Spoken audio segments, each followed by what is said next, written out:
Checkmate.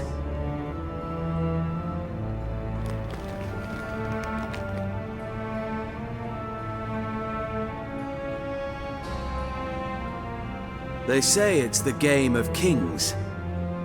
That chess teaches one to think strategically. What a load of rubbish. Both sides have identical pieces. The rules stay invariably the same. How does this mirror real life? Witcher, do you know why I play chess?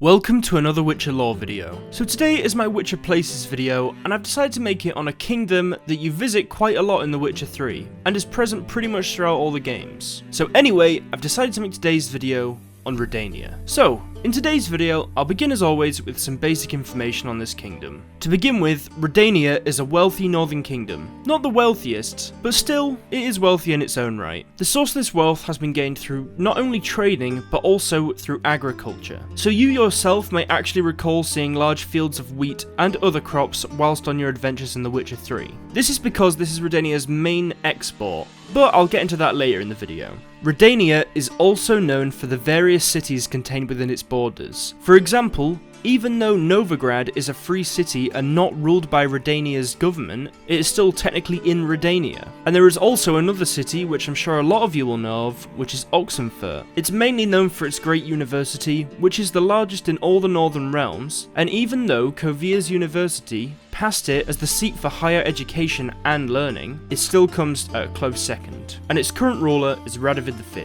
Well, its current ruler, if you don't count The Witcher 3, I think is better to say. So now I'm going to move on to some important information about this kingdom. This is basically going a little bit more in depth to some of the things I said earlier and adding a lot on top of it. So Redania gets most of its profits from trade with Novigrad, and it also does of course get a lot of profits from the grain it exports, and it has in fact been stated many times that Redania is the granary for the continent, and you'll know this yourself as you've seen most of Redania's landscapes, which is just huge fields of grain. The current state of Redania's economy is being threatened by Nilfgaard, because what Nilfgaard's doing is sending a lot of cheap goods into Redania, and this is creating competition for the local inhabitants of Redania, as the prices are unbeatable. So it's almost like, imagine you have a country and then one country is just sending a lot of cheap goods over there, so anything that country tries to produce and give it back to its own economy is just not working, because all the money is going out of Redania into Nilfgaard. So one of the main conflicts in Redania is an ongoing customs war with Temeria, and Temeria is of course Redania's age-old rival, similar to how Kedwen and Edirn are age-old rivals. However, thanks to many talented individuals, Redania isn't behind in everything.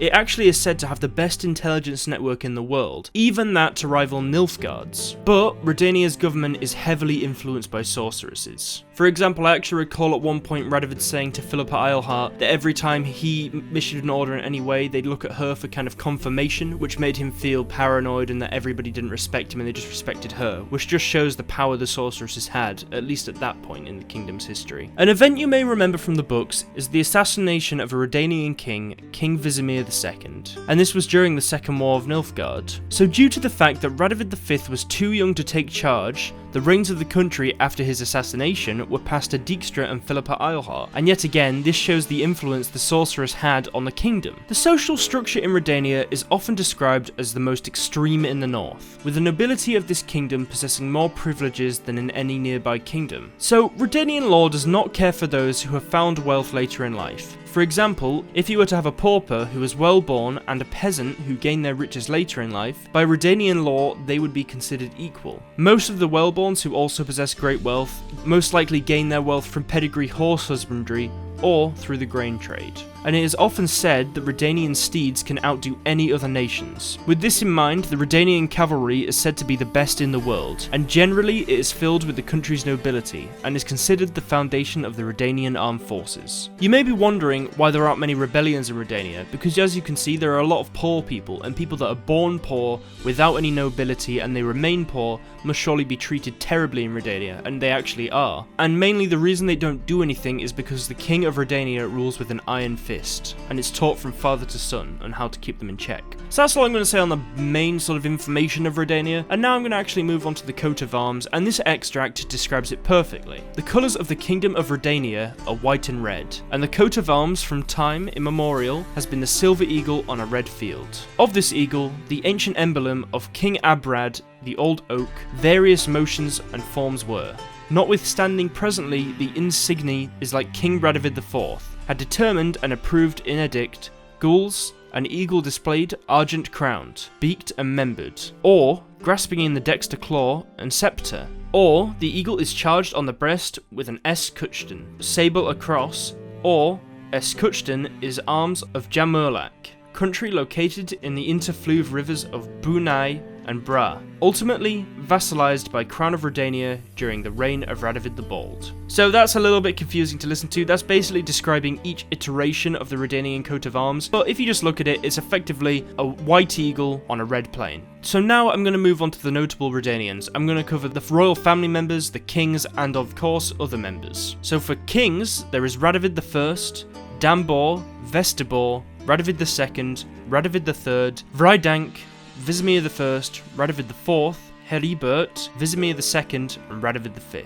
They're all the known monarchs of Redania, and now I'm going to move on to the royal family members. So there is Folker, Dalamira, Milena, Helpmert, Denhard, and Troyden. You may remember Troyden from my Via and Povis video, because he actually became the ruler of that kingdom. And other notables, who I imagine you'll probably recognise more than any of those names, is of course Dandelion, Ewald Borsodi, Horst Borsodi, Iris von Everek, Nivellen, Olgierd von Everek, Ori Reuven, Philippa Eilhart, Shani, Sigismund Dijkstra, Siegfried of Denel, Vladimir von Everek. Well, I hope that was all interesting for you guys, but anyway, now I'm going to move on to the cities, towns and keeps. So there is Tretogor, which is the capital of Redania, Oxenfurt, Rind, Drakenborg, Murivel, Foam, Novigrad, which is an independent city of Redania as I said earlier, Jaspaden, Yantra, and Brunwick. So for the major regions and landmarks within Redania, there is the Arksea, the Gelibol, Gusfields, Nimnar Valley, Riverfront, Jamurlak,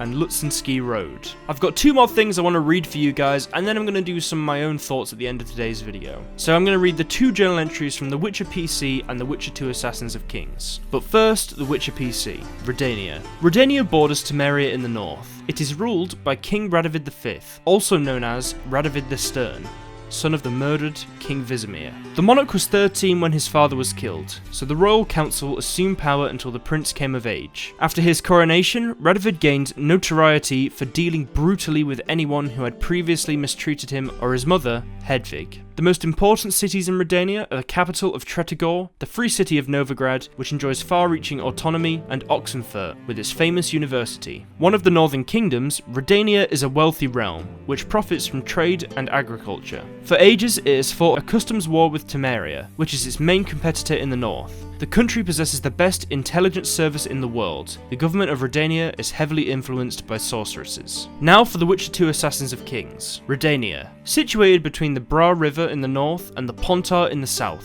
Redania is one of the north's more important kingdoms. Its coat of arms is a crowned silver eagle on a red field. The eagle grips a golden scepter in its talons, and a small black shield bearing a golden cross adorns its proudly protruding chest. Despite recent unrest, the country survived, unscathed and intact. The crisis that followed the death of King Vizimir, the Just, Tretogor, King Radovid's seat of power, is the country's capital, though the free city of Novigrad is its largest population centre. In fact, Novigrad is something akin to the capital of the world, a centre and cradle of commerce and culture, where an enlightened man can breathe his fill as long as he does so away from the back alleys. Old, musty and scholarly, Oxenfurt, the home of this author's alma mater, is another of the kingdom's noteworthy cities. During the last war with Nilfgaard, Redania joined with Temeria, Edirne, Kedwen and other northern realms to repel the invaders, and the Royal Redanian Corps played an important part during the Battle of Brenna. So to end today's video, I'm going to discuss Redania's state after The Witcher 3.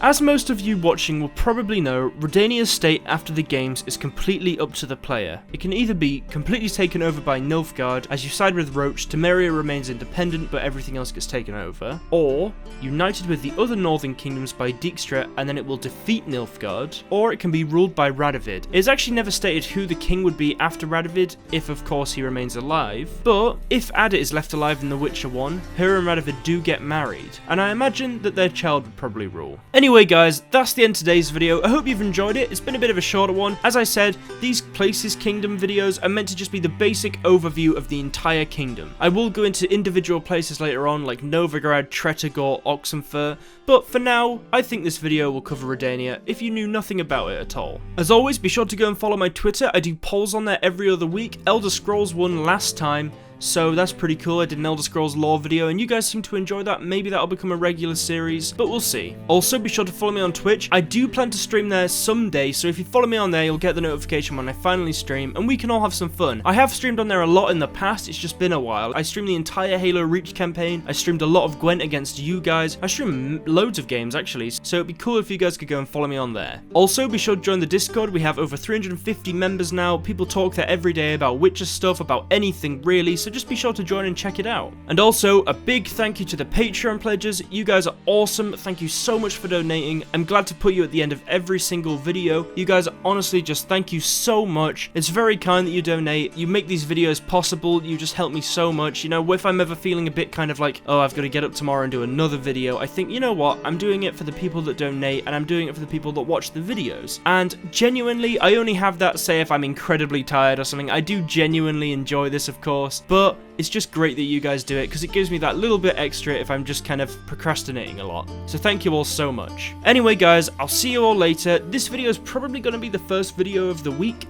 so have an awesome rest of the week guys. And if you're watching this on the weekend in the future, just have an awesome weekend guys, or an awesome month or year, whatever. Anyway, I'll see you all later guys.